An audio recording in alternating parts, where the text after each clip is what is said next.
Hello. And first off, apologies, because this is running a bit late in terms of being put up than I normally like it to go off. I'd have liked it to go up about 6 a.m. this morning, if not at midnight last night, considering it's going to be quite a long one. I have made 2 attempts at recording. Both ended up being very disjointed. And the trouble was really balancing recording of the introduction, or rather re-recording, because I have a recording from last week which was fine, but it just didn't cover the ground I wanted to cover. It just didn't have the content I wanted it to have when I went back through it. So I decided I was going to rewrite the presentation, which I did manage to do over the weekend, and I was going to re-record it. But I've also been preparing for this morning's bilge pumps, and it always sounds terrible when you say issues at home. It's nothing bad or anything funny or strange like that.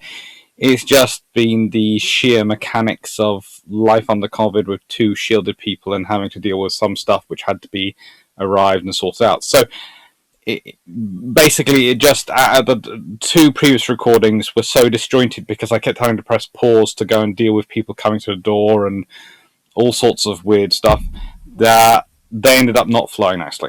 And I didn't want to put them up because of that. So, here's attempt number 3, and hopefully this is going to work. And bilge pumps has also been recorded this morning. Now, the bilge pumps recorded this morning was the one with Michael Clapp. It will come out next week. It ended up being about 2.5 hours of recording, so I'm probably going to break it down into 2 parts, which is going to be fun. Probably each of about 90 minutes, so there's a sufficient overlap.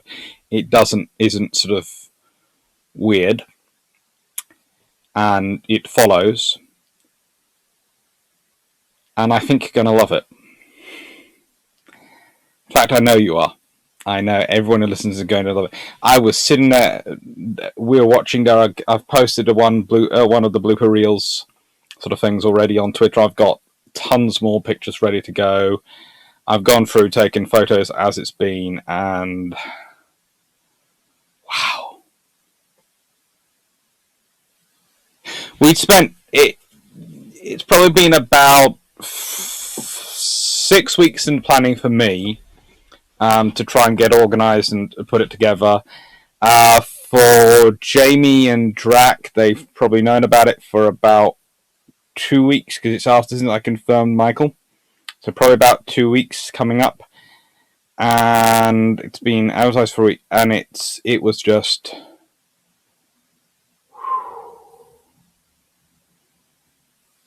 it was something special. But also doing the research for that made me think again about this topic and the topic we're doing on Thursday, which is pre-tribals. And it made me go back to and reevaluate and want to think about what I'm going to be saying. Because sometimes the trouble is you follow the academic route and it's a well-argued, well-thought-out route. But there are things which might be not considered. And in this case, it wasn't so much things actually I hadn't considered, so I was quite proud of that. But it was things I hadn't emphasized. And that's something I'm not proud of because I should have been thinking and should have emphasized them. Now, I've gone back through some of the previous ones, and frankly, I'm not so worried. I've been okay with those. But in this one, in the submarines, because I got so wrapped up in the submarine technology at one point, I didn't really emphasize enough about the context. And I can always catch up these things in lives, and that's normally what I do manage to get around to. But I should also include it in these introductions. So this one's going to have that definitely emphasized in it. The context. And hopefully you're going to enjoy it. Now, once again, I am joined by Winnie.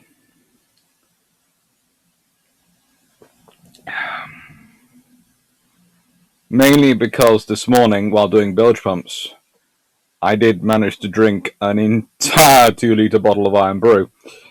We were chatting for 2.5 hours, and the Iron Brew just sat down. I think Drac was going for a similar amount. So, I'm now sort of lining my stomach in preparation for later's live. But it's going to be good. It is going to be good. Anyway, I've taken up about 5 minutes of your time with random admin stuff, and frankly I should be getting on, so I will do. First of all, I need to find my mouse.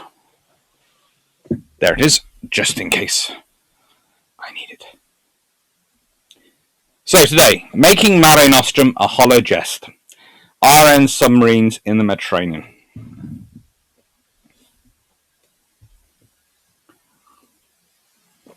Here's some broad facts for you. Between September 1939 and September 1943, their Axis forces lost in the Mediterranean over 2 million tons of merchant shipping.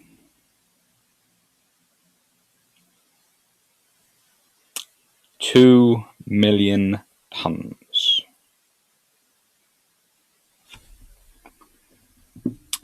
That doesn't sound like a lot on the scale of the Battle Atlantic, where in 2 years alone, more than 8 million tons would be got through. It doesn't sound that much when you consider one flotilla of submarines would count for a good 20% of that. But imagine if that tonnage had managed to keep supplying North Africa when the land war in North Africa had been going the Axis way. Imagine the consequences of them having enough supplies that when they launch attacks they can carry on and keep them going. Imagine them being able to use the sea to move their supplies forward with them. Imagine they're just getting the supplies they want and need through, rather than keep having a struggle and a fight to get everything there. In other words, imagine they have control of the sea.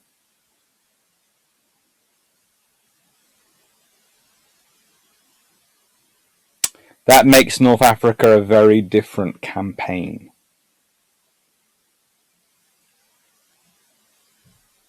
And that reality is largely down to what the RN submarines in the Mediterranean achieve. Yes, the surface ships have a big part, and trust me, I will look at the surface hunting groups and some of the stuff they get up to at another video in future, because it is worthy of its own video. But the Royal Navy submarines, that very much forgotten part of the silent service, is critical. Truly critical.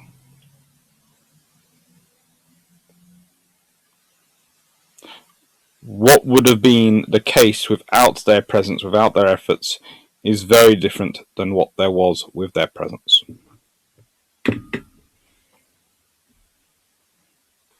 So, bilge pumps, I've already talked about a bit today. It's fantastic. The response has been amazing. The more people who keep listening, keep sharing, keep tweeting about it, keep sending us questions and topics, the more we can do, and we love it. And I know there are lots of ideas for guests. I have got the guest I organised on now. It's now to my colleagues to organise some guests, but leaving that to one side, there is so much potential there. There is so much potential going on, and it's really, really fun. We love it. We really do. So, RN submarines and into war. It's worthwhile considering that before we get into the further things, before we get into what else is going to be said and discussed. What were the RN submarine force developed for? Well, it's developed in the context of Britain. Britain is going to be blockading any nation it is against.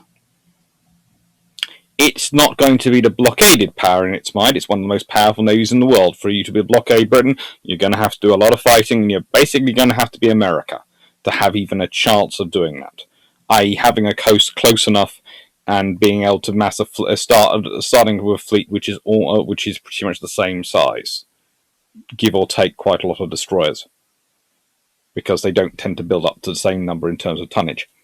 Yeah, they build the same quality, but they don't tend to build up to the tonnage limits as much as Britain does in the interwar period.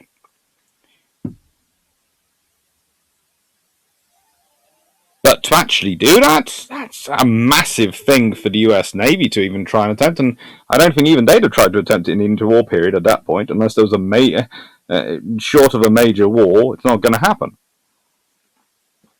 So, that means that the submarine doctrine, which drives German and to an extent Italian and Japanese designs, doesn't apply in the same way. It still applies, but not in the same way to the Royal Navy designs, because when they're looking at their commerce rating, well, the commerce rating is going to be behind, hopefully, their blockade. It's going to be tracking down enemy merchant ships and capturing them, not sinking them. Well, that's going to be what the cruisers are for. That's why you need the light cruisers and the Travel class destroyers and these sort of vessels for. That's what they're going to be doing. Submarines aren't that good at capturing ships. So that actually is kind of freeing to a submarine force, because the submarine force then gets to think, well, what do we do if we're not doing what the Germans were doing in the First World War? Well, we do what the British were doing with the submarines in the First World War. We're doing reconnaissance, we're doing ambush of enemy forces, we're doing mine laying, we're doing special forces insertions, although it's not really called that. We're doing all sorts of things. And the Royal Navy could really think. An ambush of enemy forces is what drives a lot of the Royal Navy design. When you're starting to talk about submarines, it often comes up, why did the Royal Navy have this mass salvo of some torpedoes they could fire from the T-class? They could fire 10 torpedoes, but you only can reload 6 tubes, and you don't carry many reloads. You carry 6 reloads, maybe. So you can only reload the reloadable tubes once. Well, it's because the idea that there are going to be ambushes where you are going to be dealing with an enemy force which might be trying to maneuver at high speed. So you're going to get one chance to shoot and to hit. And remember, a single torpedo is not going to take down a battleship. It might take down a destroyer, but as HMS Eskimo shows, unless you hit in the kill spot, it ain't taking her down. So therefore, it's going to take more than one hit. If you are thinking that you have got a 30% chance of hitting a ship, and you have got the 30%, let's say, chance of hitting, and it's going to take 3 torpedoes to sink a battleship, let's say that's bigger, then 10 torpedoes are what you're going to need to fire to get those 3 hits. The reality is it's not that high. The reality is, though, will a mission kill do? Again, remember, in peacetime we talk about killing the enemy. In wartime, mission kills do. So, one hit on the stern, damaging the propeller and the rudders, that can well be a mission kill. Hit a big enough ship, then a component of the force will have to go back with it to protect it as it gets home. You damage a major battleship, they've got to go home, protecting it. I wonder what example we can go at. Ooh, Matapan. And you also damage a heavy cruiser, and they have to leave the heavy cruiser, etc., behind with a couple of its sisters, while they're still getting the battleship home, because the battleship's the priority, because the battleship is now not able to maneuver, and frankly, that means that the enemy battleship's coming up and it can annihilate it, or could do, and so you have to leave your heavy cruisers behind, and you hope they're going to be okay, but you're making the judgment call, and unfortunately, a load of Royal Navy battleships and a very pissed off aircraft carrier is not able to get to come along. Now, yes, I think that was an aerial torpedo. But the same works for submarines. And in the interwar period, especially in the Far East, when Britain's preparing to fight a war which they think they could be outnumbered and alone initially, ambush tactics, submarines, lying in wait in channels, maybe one, maybe two or three of them at different points along the channel, lying there, waiting for the enemy forces, could be critical.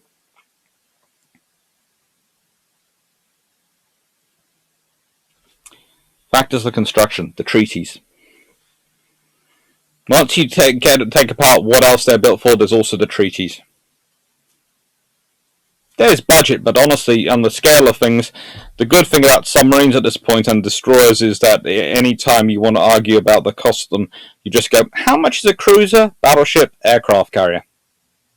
These days, with nuclear submarines, yowza! But in the 1920s and 30s, they were very much a cheaper option. Might explain some of their liabilities, but we'll leave that to one side.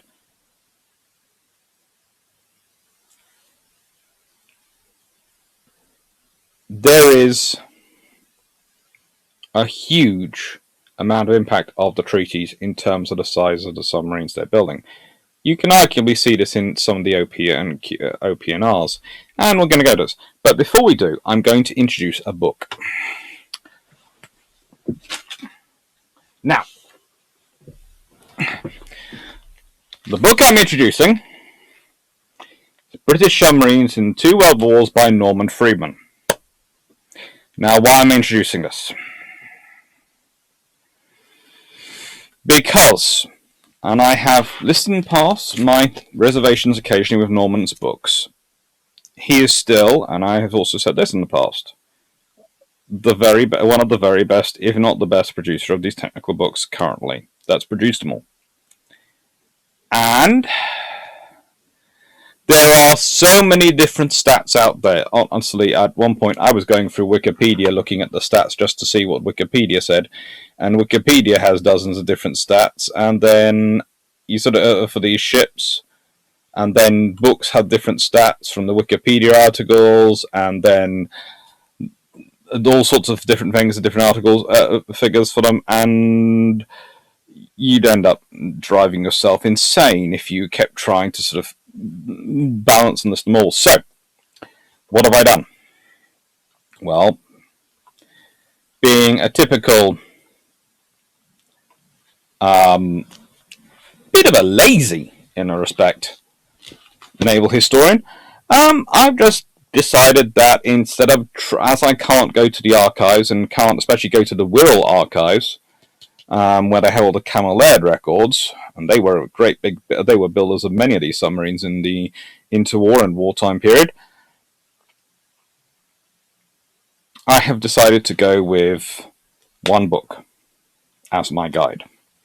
And that means all the details are presented in the same format.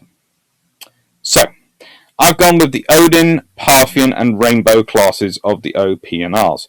Now, please note, the O class, yes, does have a couple of variants that build up to the final ones.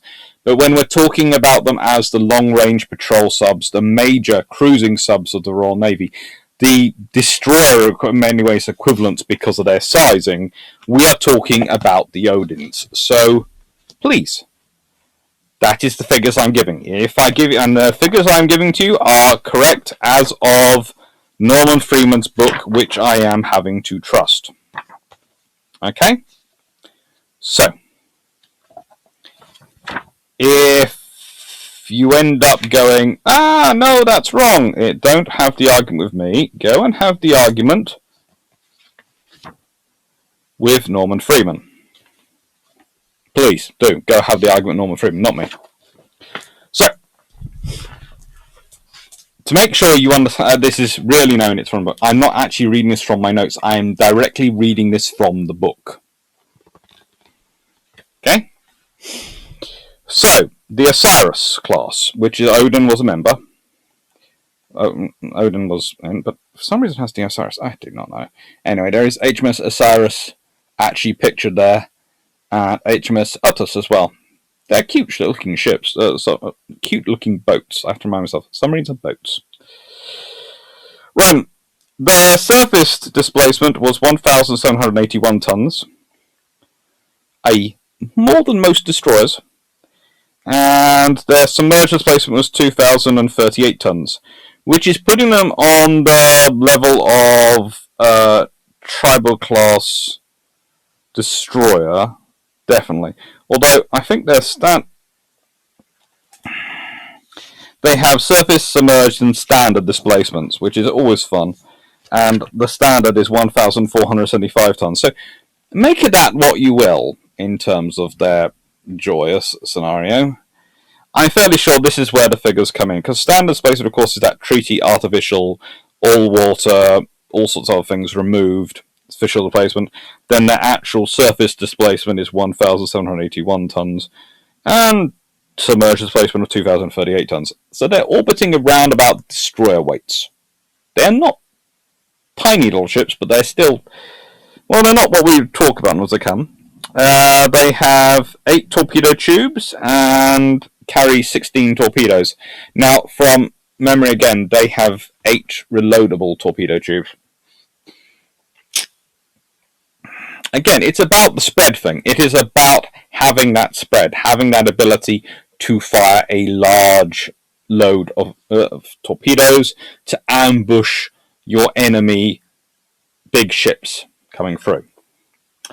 And you can see she's designed for the Pacific, because she's got a 10,000 nautical mile range at 8 knots. To be fair, Oberon and Ottaway actually had greater ranges of 14,000 and 12,000 respectively. And she can do 60 miles, nautical miles, at 4 knots underwater. She carries a 4.7-inch gun. They all carry, I think, 4.7-inch guns. Let me just check. Yep. Perseus, which is a Proteus, and the lone survivor of that class is Proteus. It's sad. 10,000 nautical miles at 8 knots, 60 and 8.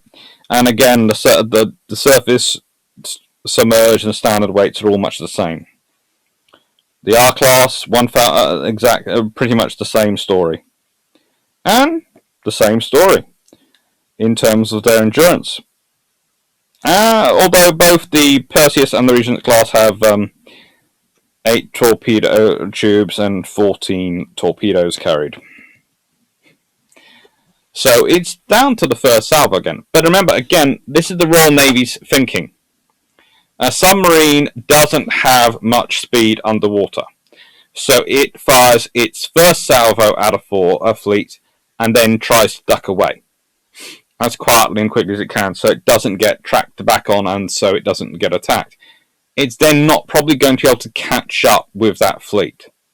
So its reloads are for its self-defense against any prosecution by anti-submarine forces. They're not for another kill, another strike, because they're not going to have another option. They're going to fire and then try and get away and then come back. That's why everything matters in the first salvo. That's why a huge salvo of 10 matters.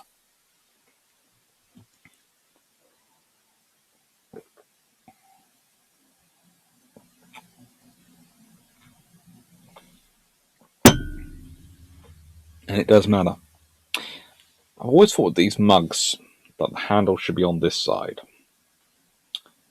That's mainly because, honestly, drinking from something's head when its face is staring at me is a bit disturbing. But, it's just me. These submarines are all built with the Pacific in mind. They are large submarines. They are big submarines. They need to be to do the ranges on these operations. There's nothing wrong with that. They're built the Atlantic and the Pacific in mind. Remember, the Royal Navy's got to fight the world over. It's kind of interesting, though, when you start to think about modern SSN design and their size, and then think about the similar scenarios that they're faced in terms of going into the shallow waters in this world. Once you've got a bigger submarine, the water it needs to be able to hide is that much more. And let's be honest, these are dinky submarines compared to some of the SSNs that we're now building. Let alone the SSBNs, but they really don't have to worry about shallow waters, because if you're sensible with your SSBN, that goes and sits down at your ballistic missile submarine, that goes and sits in the deepest patch of water it can get to, below several different thermal layers, hopefully, to make finding it very nigh on impossible.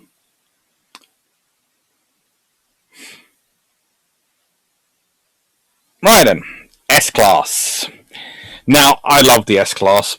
They aren't my favourites though, but I do love an S-Class. And so let's look through their stats first. I have Safari up there. She's from a 1940 S-Class.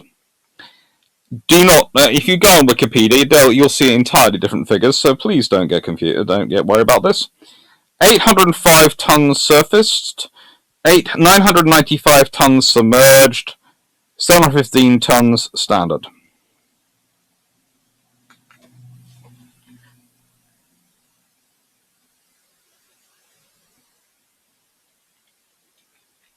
And she has a fairly good war.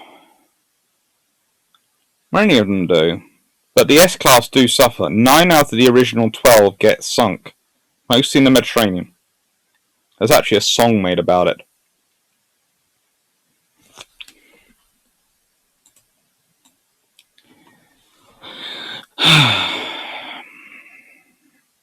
It took me a second to find that particular one. It wasn't in the tab I thought it was. 12 little S-boats go to it like Bevan. Starfish goes a bit too far, then there were 11. 11 watchful S-boats doing fine, and then Seahorse sails to answer, so there are 10. 10 stocky S-boats in a ragged line. Starlet drops and stops out, leaving us 9.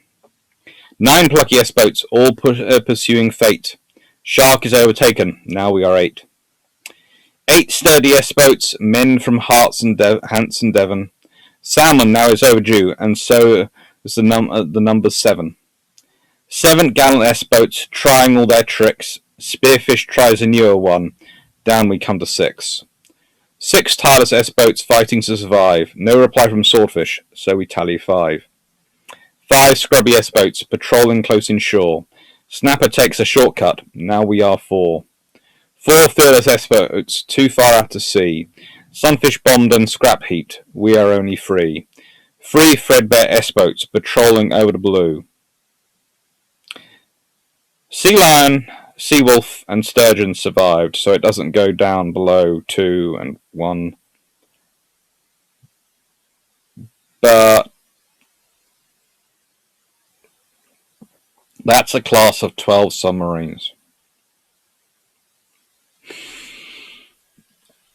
And these were the vessels designed for the Mediterranean. Please don't take this the wrong way, but the S-Class are the ones designed for the Mediterranean. They are the smaller vessels. The T-Class, which we'll get to, are the bigger ones. The OP and Rs, they're the big ones. They're designed for the Pacific, the Atlantic. These are the Mediterranean boats. These and the next class we're going to are the Mediterranean boats. And even they had trouble, because the Mediterranean is its own unique scenario. The Mediterranean, there is no getting away from air search. The aircraft can go anywhere. There is too many air bases. There is no guessing. There are surface escorts going around. There are minefields. There are so many different problems from both sides. And there is the fact that when you have a large-scale mobilization for war and you have shapes seen at their ranges and you're going in and engaging, sometimes you will make a mistake and you will hit your own submarine because you are looking out for the other side submarine, and that happens to both sides. That's why the Japanese and the Nazis had to have such close coordination, such a refusal to engage submarines in the Indian Ocean, because when they're working together, they either engaged all submarines, in which case they had a good chance of killing each other's, or they engaged none, which gave the Allied submarines a very nice chance. Because their policy was, if we see it and it ain't something we recognise, we're taking it out.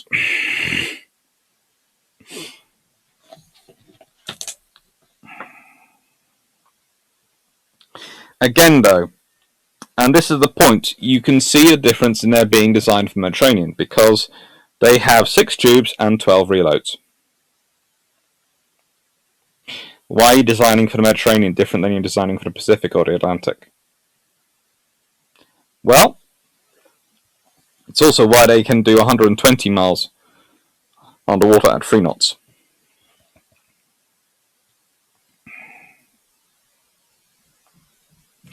There is a reason for that. The Mediterranean, it's far closer, it's far nearer. Whilst the odds of getting a second shot aren't that high, there's the odds of getting a second chance of re-engagement. And it's Mediterranean, you're likely to be facing off against the Italians, in which case the submarines could well be part of the blockade.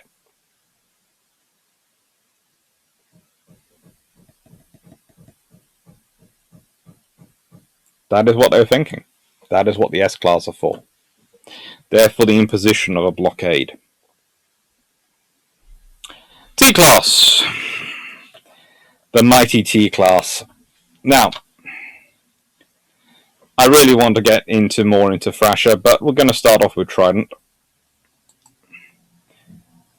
Trident does get through the Mediterranean and ends up serving in the Far East.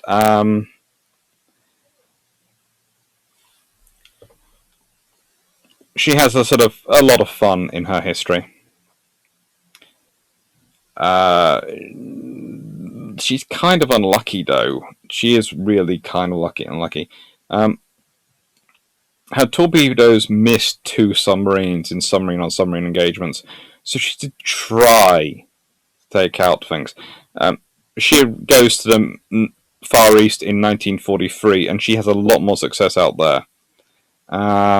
And she actually gets the Japanese training cruiser, the Kashai. Takes out some landing craft with her 4-inch guns at one point. But let's go with Thrasher.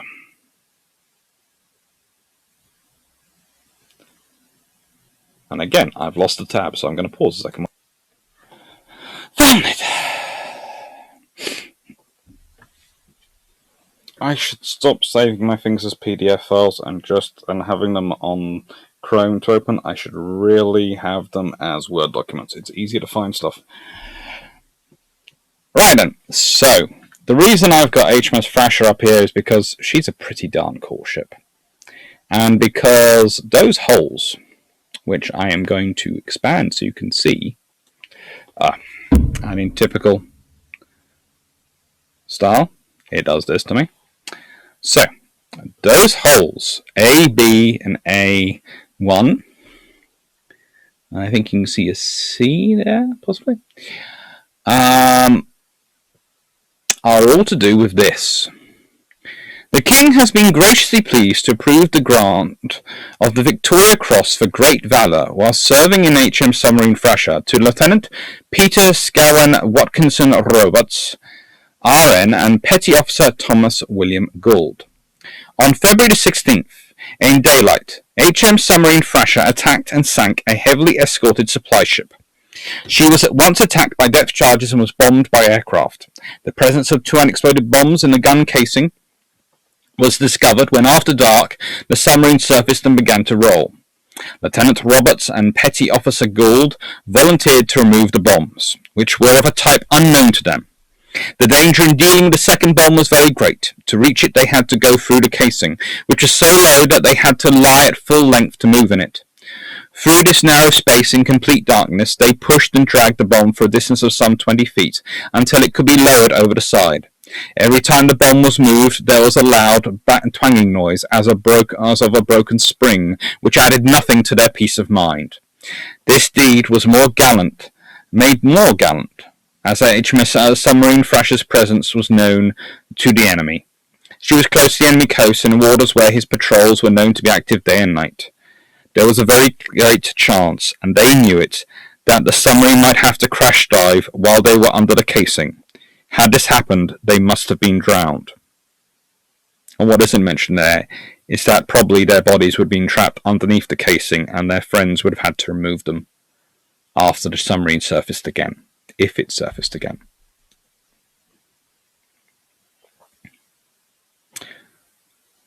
She spent a large portion of her war in the Mediterranean. In fact, that particular incident happened on the 16th February north of Crete. When during sort of February, the 16th February 1942, north of Crete. She was only assigned to the Far East in 1945, and she carried on sinking stuff out there. T-class are, of course, quite a special design. They have 10 torpedo tubes. That's 6 internal forward-facing, which also carry 6 reloads. 2 external forward-facing torpedo tubes, and in Thrasher's case had 3 external backward-facing torpedo tubes. But in some of the other submarines' cases, they would have other options. So technically, she was carrying 17 torpedoes. I don't know. Let me add that up. 17 torpedoes in total. 11 loaded for a forward spread of 8, and 6 reloads. She's a later T-class vessel. Thrasher is. She's laid down in 1939 and launched in 1940, commissioned in 1941. And she's built at Camel Laird's.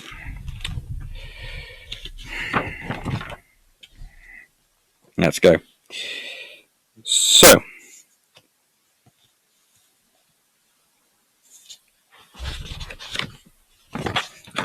looking at my lovely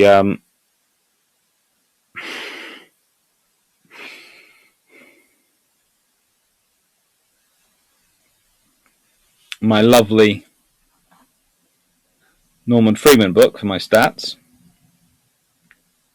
and having fun with that. Surfaced by 1943, the T-class were surfaced weight of 1,304 tons, a submerged weight of 1,567 tons, and a standard displacement of 109 tons. The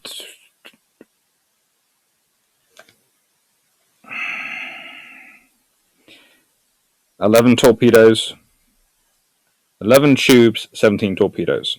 The initial designs had 10 torpedoes, 10 tubes, and 16 torpedoes. So they gain an extra tube, and it's rearward facing. I think when they're built, they have 8 firing forward with the 6 reloads and 2 outer ones, and 2 firing aft. Let me just check. Yep. So, originally they're fitted with 10 forward-firing tubes. 2 external ones in a bulbous bow, and 2 further back by the conning tower, always firing forward. What happens when you get to Thrasher and her class, you have 2 from the forward bulbous bow are moved back, about 7 feet back from the bow, and still external, but they fire out, and the 2 ones which were closer to the conning tower are moved to fire aft, and a third one's added in at the back. So that's how they end up with 11 tubes. 3 are firing, just in case you're coming up behind. And 8 would forward firing. I would love to say this is due to war experience, but considering Thrasher's launched on the 5th of November 1940 and is started production well before then, I would say is laid down on the 14th of November 1939, and in submarines it really does have a massive impact. You don't really muck around in design once you've really started as much as you can in necessarily a surface ship. I have a feeling that's been pretty much pre-war has been working that one out. Exercises. They still need a large forward firing, which is why they have 8 forward firing to do that snapshot. But they are worried about the bulbous bow. They're worried about the operations of that in terms of the water and seakeeping. But also, they're also worrying about the submarines, the size of them, and facing perhaps getting a rearward shot off. And of course, there's always the idea that they fired a full load, turn round as they're withdrawing, and if there's anything coming out of them, fire those free, as sort of discourages of following the submarine. Anyway, we're now on to my favourites, the U-class. And I love the U-class because if you look between Undine and U-class in 1940, their surface weight is pretty much the same, 631 tons, roughly. Their submerged weight is roughly 732 tons, and their standard weight is 540 tons. Give or take half a ton. They are pretty much exactly the same as each other.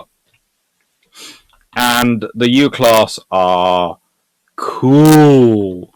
Now, I have to say I've gone with Wikipedia and Freeman's book and my own personal analysis of this picture in that I reckon, or based off the stats in Freeman's book and the picture, that the upright is second from the left, i.e.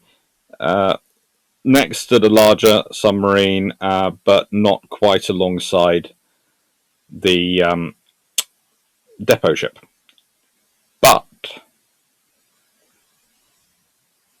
and I say this with all good respect, there is someone else who has labelled this picture elsewhere on the internet who has put it as second from the right. Looking at the numbers and looking at reading them, I don't think that's correct, but if I'm wrong, I'm wrong. I also love the fact that the Polish get RP District and Solzak, and they basically turn them into, well, everything we've heard about Polish destroyers goes doubly for their submarine arm. In fact, single-handedly, they'd have probably sunk everything they could get their hands on in the training. Drishnik does end up in the training. She actually ends up going Dutch at one point. I think post Second World War. Dutch, or is it Danish? Danish. Let me check. Yes, she goes Danish. Sorry. I won't make the joke. Now, I will not make the joke one of those days. But no. And they are lovely looking submarines. But these are the little subs. They're for the North Sea. They're for the Mediterranean. They are cute. They are my favourite submarines in World War II. I have to say, I find them some of the most interesting vessels. You can tell they're for the Mediterranean because their range is 5,000 nautical miles at 10 knots on the surface. And their subsurface endurance is 120 nautical miles at 2 knots. So they are basically ambush predators for the Mediterranean, and they're teeny. And they have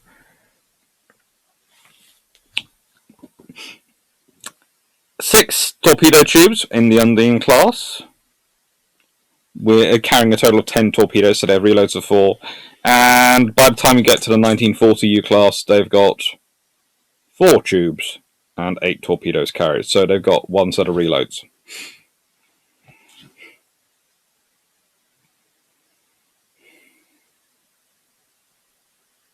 And they do so much work.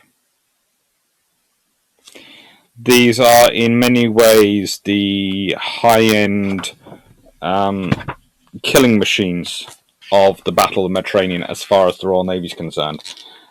We talk about battleships, we talk about large destroyers, we talk about all sorts of things. Yeah, the really big and really menacing submarine, in terms of its mental image, should be, when you're looking at the Mediterranean, the U-class. And I'm going to expand the picture just so you can see them a bit more clearly on Dog Manners. They don't look like much, but they are incredibly good at what they do.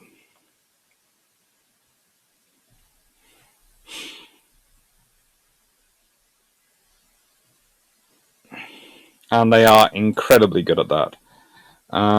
Total U-class vessels built...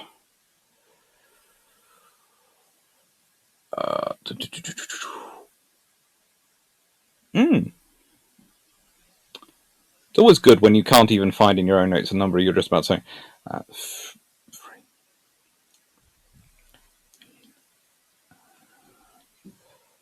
say. 49 vessels built for the U-class. Some of them become Vs, and they have good careers. They are good subs. They are in. I would actually argue, and this gets me into trouble, that when we are talking about the modern submarine force of the Baltic, the 209s, the 212s, the various vessels that you have operating for the Scandinavian nations, I would argue that despite the reputation, it's more the U-class, which are their forebears, and where they get their sort of stylings and base foundation from, than the German submarines. Which is really annoying when you think about it, because Germany's cornered the market in production of them. But, there are a few produced by their own nations, but Germans have taken the lead. And it is being thrown away largely on the back of building the nuclear submarines. But they were excellent little subs. And I know this is coming from someone who argues that if the Royal Navy gets back into SSKs to back up as its force multipliers to its SSNs, it should look at the larger Japanese submarines, but that's because of the nature of our strategic need these days. If you're looking at going into fighting in the Baltic or deploying a large force of submarines into the Mediterranean, and if you take it, you can deploy an SSN in there, then you must be able to take it, you can deploy one of the Soryu classes, all that sort of thing. I would actually be arguing in favour of the far smaller vessels.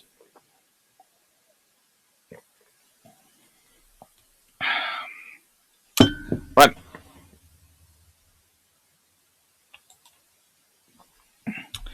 So, some announcements. Well, for starters, I'm going to make it part 1 here, and then I'm going to start part 2 in a second on the next one over. But some announcements. I have hopefully in September, and I will sort out the dates, etc. when, I am hopefully going to be having to have the joyous issue of going to up to see my girlfriend for her birthday. I'm hoping that we get the lockdown is eased sufficiently, I can go see her for her birthday and be at her birthday party, because I'd love to. But the thing is, I've got 2 birthdays in September, and whilst at the moment none of my mum's events are happening on days when I am usually broadcasting, my girlfriend's birthday falls on a Sunday, which is normally when brew ships. And if I'm travelling, I might be away for a couple of days. So, I am going to have recorded some deep dives, which are basically introductions, but without the... how do I put this? Without the video part of the live. Without sort of that. So the deep dives are going to be sort of me talking like an introduction, but there's not going to be a live afterwards. And there's going to be some, what I'm calling the 4 random books in place of the brew ships. Now, I'm going to add a little caveat to this, a little small new detail. What I'm going to say is the deep dives are going to go live. Whichever one gets the most likes, I will arrange a special live on. Okay? So I will do multiple deep dives might put up. I might even have it a case of if I get enough recorded, one will go up each day I'm away. So, because I don't like the idea of you've all been there for me throughout all this COVID, chatting away, brilliant people, a lovely audience, and then I go away for research or whatever comes up future. In this case, hopefully a lovely birthday party to go to, and then I leave you without anything. That seems wrong to me. So I'm going to record these as sort of videos which go out when I'm wandering. And I hope you enjoy them. I really do.